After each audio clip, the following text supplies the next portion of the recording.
I sat alone in my apartment on my 30th birthday, staring at the single cupcake I had bought myself. My identical twin brother Jason had destroyed my life 8 years ago when he slept with my girlfriend Melissa. What hurt even more was how my entire family chose his side, cutting me off completely. Now, out of nowhere, they want to reconnect. The disgust I feel reading their messages is overwhelming. Before I dive into this painful story, let me know where you're watching from and hit that like and subscribe button. Trust me, you'll want to stick around to hear what I did when they tried crawling back. Growing up in Portland, Oregon as an identical twin was both a blessing and a curse. Jason and I looked exactly alike, but our personalities couldn't have been more different. As kids, we were inseparable. We shared a bedroom until we were 14, finished each other's sentences, and had that twin telepathy everyone talks about. I could feel when he was upset, and he always knew when I needed cheering up. Our differences became more apparent in high school. I was the academic one, always with my nose in a book, making the honor roll every semester. Jason was the charmer, the social butterfly, who knew everyone's name and could talk his way out of any trouble. Despite our differences, we remained close. We had our own friends, but at the end of the day, we were still Kendrick and Jason the Thompson twins. Our parents, Michael and Susan Thompson, were proud of both of us in different ways. Mom would brag about my academic achievements, while Dad would laugh at Jason's stories about his social adventures. Our younger sister, Abigail, 4 years, our junior, adored us both equally. College was when things really changed. I stayed local, attending Portland State University, to study business, while Jason went to a community college more interested in working than studying. During my sophomore year, I met Melissa Jackson in my economics class. She was beautiful, intelligent, and somehow found my awkward attempts at flirting endearing. Our relationship blossomed quickly. Melissa was everything I had ever wanted in a partner. She was ambitious but kind, serious about her future, but always ready to laugh at my terrible jokes. After 3 years together, we had begun talking about marriage, kids, and our future home. I had never been happier. Family was everything to me back then. Sunday dinners at my parents' house were sacred. Melissa fit right in, helping Mom in the kitchen, while Dad grilled her about her career plans. Even Abigail, who was notoriously protective of our family circle, welcomed Melissa with open arms. Our perfect little world shifted when I received a job offer in Seattle. It was an opportunity I couldn't pass up, a management position at a tech company with nearly double my current salary. The only downside was that Melissa still had 1 semester left to finish her degree. We decided that I would move first, establish myself, find us an apartment, and she would join me after graduation. "Don't worry about Melissa," Jason had said, slapping me on the back at my going away party. "I'll look out for her while you're gone." I thanked him, never imagining those words would come back to haunt me. My trust in my twin was absolute. Why wouldn't it be? We shared the same blood, the same face, the same childhood memories. The first few months in Seattle were busy but exciting. I threw myself into work, determined to prove my worth at the new company. On weekends, I explored neighborhoods looking for the perfect apartment for Melissa and me. We talked every day, at first video chatting about my new job and her final projects. Gradually, the calls became less frequent. Melissa would say she was busy with school or hanging out with friends to distress. When I asked if everything was okay, she assured me it was just end of semester pressure. I believed her because I wanted to, because the alternative was unthinkable. For our anniversary, I decided to surprise her. I took a Friday off work, drove the 3 hours back to Portland, and picked up her favorite flowers. I couldn't wait to see the look on her face when I showed up at her apartment unannounced. Little did I know the surprise would be on me. That Friday afternoon, I arrived in Portland around 4, excited to surprise Melissa. I texted my parents that I was in town, but swore them to secrecy. I wanted to surprise Melissa first. Then maybe we could all have dinner together to celebrate our anniversary. I drove to her apartment building, but didn't see her car in its usual spot. Not wanting to ruin the surprise by calling her, I decided to wait. After an hour with no sign of her, I started to worry. On a whim, I drove past Jason's apartment building on the other side of town. My heart stopped when I saw her blue Honda parked in the visitor's spot. She's probably just dropping something off, I told myself.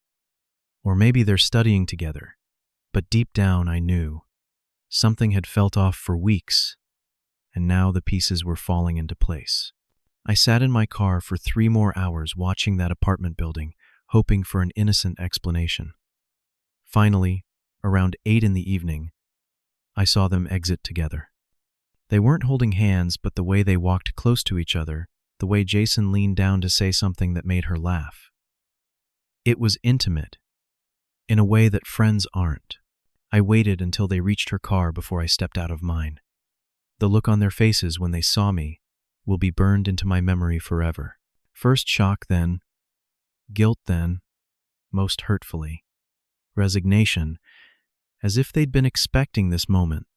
Kendrick Melissa said, her voice barely above a whisper.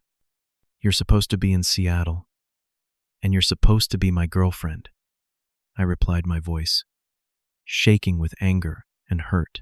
"What the hell is going on here?" Jason stepped forward, hands raised like he was approaching a wild animal. "Ken, brother, let's talk about this calmly."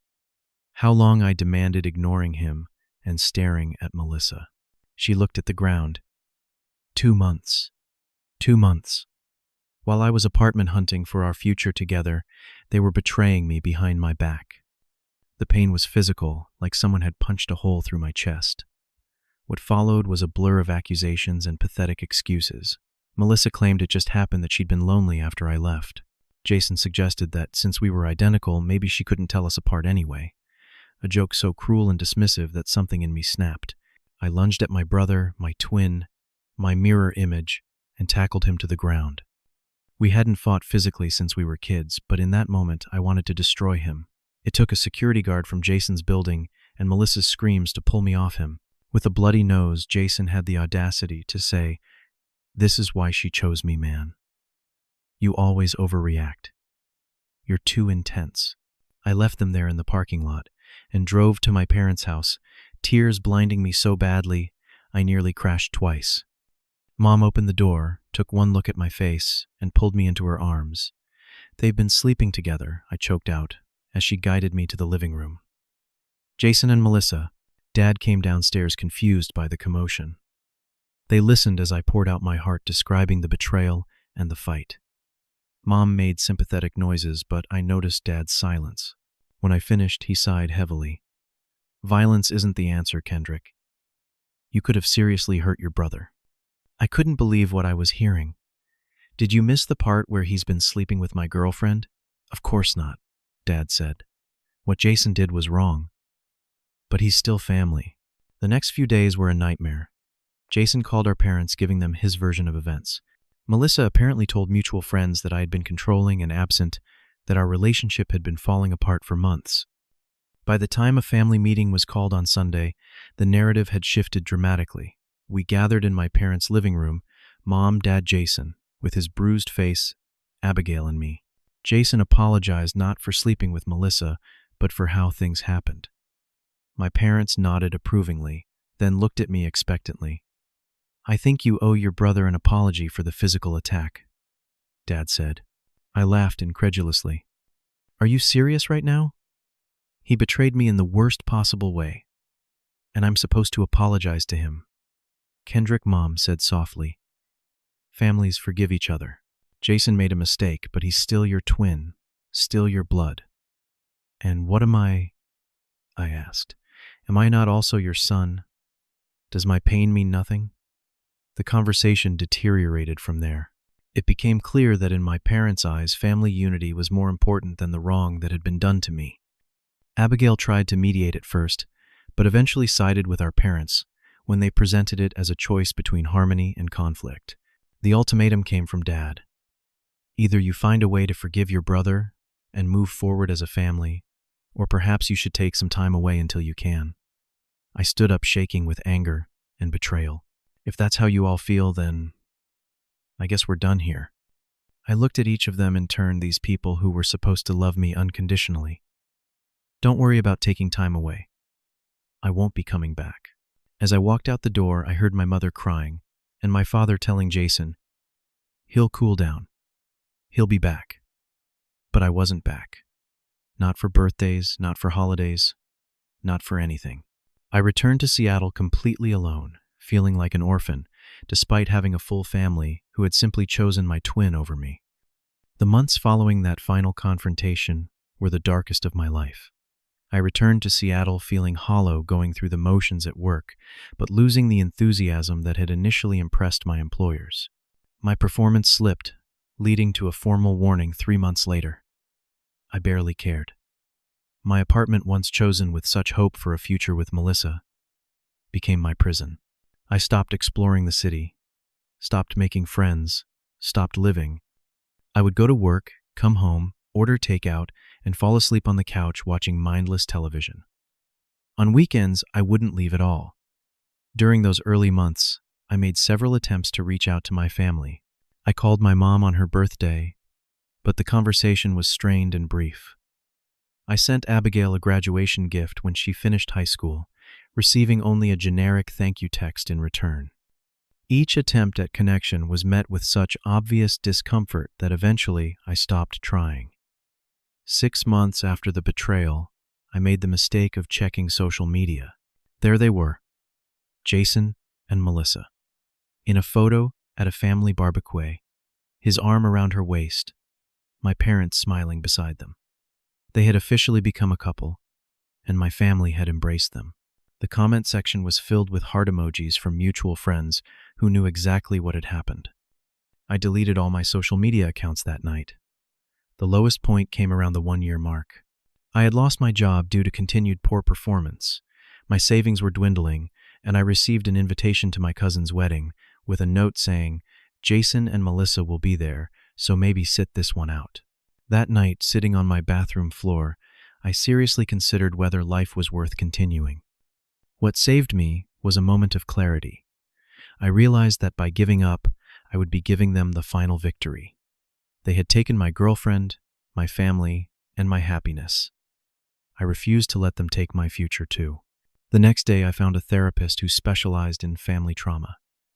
Dr. Winters didn't offer platitudes or force forgiveness. Instead, she helped me understand that what my family did wasn't normal or acceptable, that their behavior reflected their issues, not my worth. Shared DNA doesn't entitle anyone to abuse your trust, she told me, during one particularly difficult session.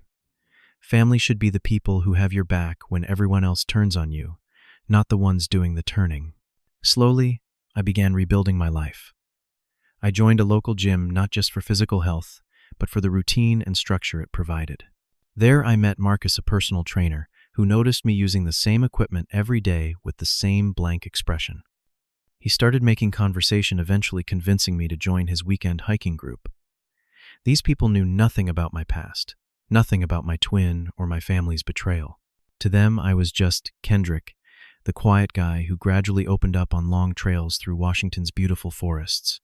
They became my first new friends in Seattle, the beginning of what I now call my chosen family.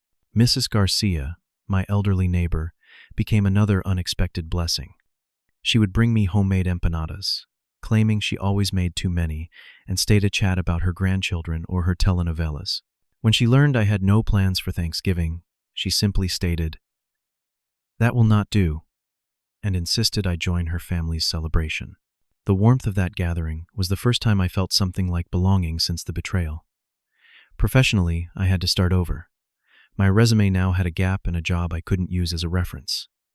I took a lower-level position at a smaller company, worked twice as hard as everyone else, and slowly rebuilt my reputation. 2 years after losing my previous job, I had gained enough experience and contacts to start my own consulting business. Moving to a new apartment was another milestone in my healing journey. I found a place in a different neighborhood with big windows and a small balcony where I could grow plants. Nothing from my old apartment came with me, except for essential clothing and a few books. Everything else I bought new, a symbolic fresh start. Dating was the final frontier and the most difficult. The first few attempts were disasters, with me either being too guarded or after a few drinks dumping my tragic backstory on unsuspecting women. "Doctor, Winters helped me understand that trust needs to be rebuilt gradually, that not everyone will betray me like Melissa did. 3 years after the betrayal, I met Tara at a client's product launch party. She was intelligent, direct, and had her own history of family complications that made her understand boundaries in a way others hadn't. Our relationship progressed slowly with honest conversations about our pasts and fears. When I finally told her the full story of my twin and my family, she listened without judgment, then said simply, "They didn't deserve you." 5 years after being cut off, I had built a life I was proud of. My consulting business was thriving. I had a small but loyal circle of friends, and Tara and I had moved in together. I still thought about my family sometimes, especially around holidays or birthdays, but the pain had dulled from a sharp stab to a dull ache. I had made it through the darkest period of my life and emerged stronger with a clearer understanding of what true family means. 8 years passed since that fateful day in Portland. I was now 30, the owner of a successful business consultancy with 15 employees. Tara and I had been together for 5 years, building a life I never thought possible during those dark days after the betrayal. It was my birthday when the first contact came, a card from my mother. No gift, just a simple card with a handwritten note. "Thinking of you today. We miss you. Love, Mom." I stared at it for a long time before placing it in my desk drawer, unsure how to feel. 2 weeks later, an email from Abigail appeared in my inbox. The subject line read, "Long overdue apology." In it, she explained how she'd been young and confused when everything happened, how she regretted siding with our parents and Jason. She was married now, expecting her first child, and wanted to make amends before becoming a parent herself. I responded briefly, thanking her for the apology, but making no promises about reconnection. I was cautious, protective of the peace I had worked so hard to achieve. Then Jason reached out, through LinkedIn of all places. His message was brief. "I know I'm the last person you want to hear from, but I've changed. We should talk." I deleted it without responding. The final piece of the puzzle came when my father called. Hearing his voice after 8 years was jarring. He asked if we could meet next time I was in Portland, said there were family matters to discuss. When I pressed him for details, he hesitated before revealing the truth. Jason was sick. He had been diagnosed with kidney disease and needed a transplant. As his identical twin, I was potentially the perfect donor match. So, that was it. They hadn't suddenly developed consciences or realized the depth of their betrayal. They needed something from me, specifically a part of my body, to save the brother who had shown no regard for my feelings or well-being. "We'd like you to come to dinner next weekend," Dad said, "to discuss the past and move forward as a family." I told him I needed time to think and hung up. The rage I felt was overwhelming. 8 years of silence, of missing from my life, during its darkest and brightest moments, and now they wanted to move forward because they needed my kidney. Tara found me sitting on our balcony that night, staring at nothing. I told her everything, watching her expression shift from surprise to anger on my behalf. "What are you thinking?" she asked after I finished. "I'm thinking about how convenient their timing is," I replied bitterly. 8 years without a word, and suddenly they're ready to be family again, when Jason needs a kidney. "You don't owe them anything," Tara said firmly. "Not your forgiveness, not your time, and certainly not your kidney." I talked it through with Dr. Winters during an emergency session the next day. She helped me process my anger and think clearly about my options. "This is about what will bring you peace," she said. "Not what they deserve or don't deserve. What boundaries do you need to maintain your well-being while making this decision?" After days of reflection, I decided to meet them, but on my terms. I called my father back and set conditions we would meet at a restaurant of my choosing, not their house.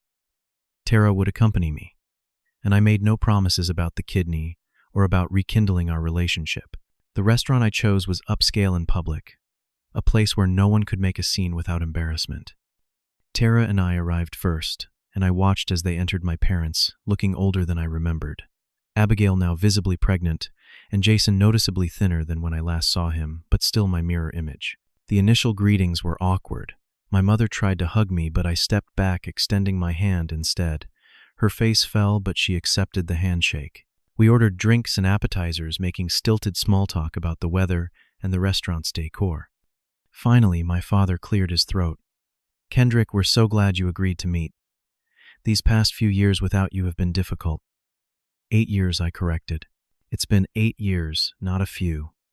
My mother jumped in. "We know mistakes were made on all sides." "No," I interrupted, my voice firm but controlled. "That's not what happened.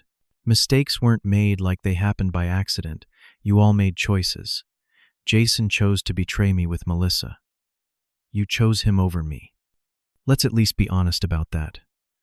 An uncomfortable silence fell over the table. Jason looked down at his plate while my parents exchanged glances. "You're right," Abigail said, surprising me.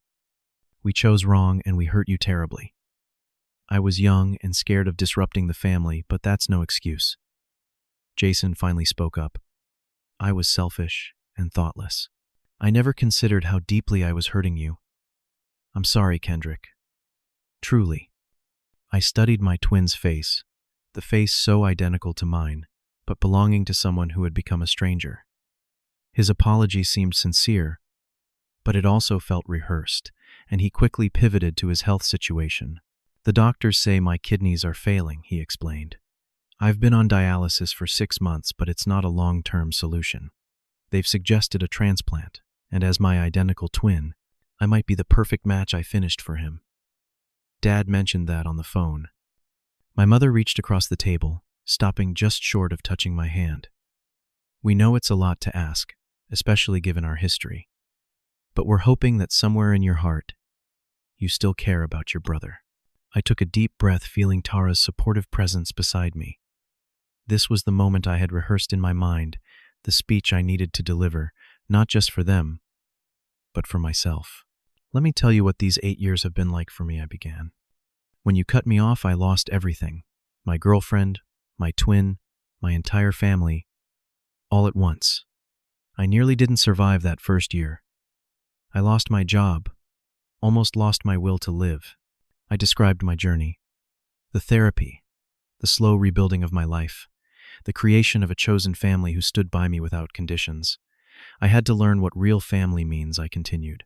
It's not just shared DNA or matching faces. It's people who stand by you when you're broken, who choose your happiness over their comfort, who never make you earn their love. I looked at each of them in turn. None of you were that for me when I needed it most.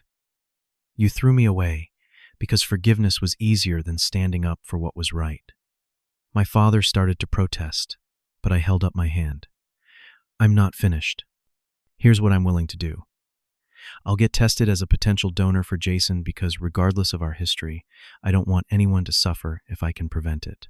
That's basic human decency. Something I had to learn without your example." The relief on their faces was palpable, but I wasn't done. "But I want to be very clear, this doesn't mean we're a family again. This doesn't erase 8 years of absence. If I'm a match and choose to donate, it will be done anonymously through the hospital. I don't want gratitude recognition or sudden invitations to family gatherings. My life is in Seattle now with people who have proven their loyalty." The silence that followed was heavy with unspoken emotions. My mother was crying silently, while my father looked like he'd aged another decade in the last 10 minutes. Jason couldn't meet my eyes. "That seems harsh," my father finally said. Tara spoke up for the first time. "With all due respect, Sir, harsh is abandoning your son when he's the victim of betrayal. Harsh is 8 years without a phone call, unless you need something. Kendrick is being more generous than most people would be in his position." Abigail nodded slowly. "She's right, Dad. We're lucky Kendrick is willing to help at all." The testing process took several weeks, during which I maintained minimal contact with my family. As expected, I was a perfect match for Jason. I informed them through email that I would proceed with the donation, but maintained my boundaries about our relationship. The day of the surgery, I requested separate recovery rooms. The procedure went smoothly, and as I woke up with Tara by my side, I felt an unexpected sense of peace. I had done the right thing according to my own moral compass, not because of family obligation or guilt. 3 days later, against medical advice, I requested a brief meeting with Jason before I returned to Seattle. He was still recovering, but alert when I entered his hospital room. "Thank you," he said immediately. "You saved my life." I nodded. "I didn't do it for gratitude." "Then why?" he asked. "Because giving you my kidney doesn't cost me my self-respect," I replied, pretending we're still brothers would. I explained that this was the end of our story together. I wished him health and happiness, but made it clear that our paths would not cross again by my choice. He accepted this with a nod, perhaps finally understanding the depth of what his actions had cost us both. As I turned to leave, he called out, "Kendrick, for what it's worth, losing you as my brother has been the biggest regret of my life." I paused at the door. "Mine too," I said quietly, and walked away. A year has passed since the surgery. I'm 31 now, engaged to Tara, and our consulting firm has expanded to a second office. Life is good, better than I could have imagined during those dark days 8 years ago. My family has respected my boundaries for the most part. My mother sends occasional texts that I sometimes respond to. Abigail sends photos of her baby boy, which I appreciate. My father and Jason don't contact me at all. The greatest gift from this painful journey has been learning the difference between blood relations and true family. The people who gather in our home for holidays and celebrations now, Marcus and his wife, Mrs. Garcia, our close friends and colleagues, they are my family. They earned that place not through DNA, but through consistent love and respect. The trauma I experienced changed me, but not in the ways my family probably thinks. I'm not bitter or broken. In fact, I'm stronger, more authentic, and more capable of genuine connection than I was before. I know my worth now in a way I never did when I was trying to earn my family's approval. People often ask if I've forgiven my family, if donating my kidney to Jason was an act of forgiveness. The truth is more complicated. I've released the active anger I felt toward them because carrying it was hurting only me. But forgiveness doesn't mean restoring relationships that were fundamentally unhealthy. Sometimes the most healing thing you can do is to walk away with your dignity and self-respect intact. If there's one thing I want you to take from my story, it's this. You get to define what family means to you. You get to set boundaries that protect your heart and honor your worth. And sometimes the family you build from scratch is far more real than the one you were born into. Have you ever had to make difficult decisions about family relationships? What boundaries have you set to protect your well-being? Let me know in the comments below. If this story resonated with you, please like, subscribe, and share it with someone who might need to hear it. Thank you for listening. And remember, you deserve people who choose you every single day, not just when they need something from you.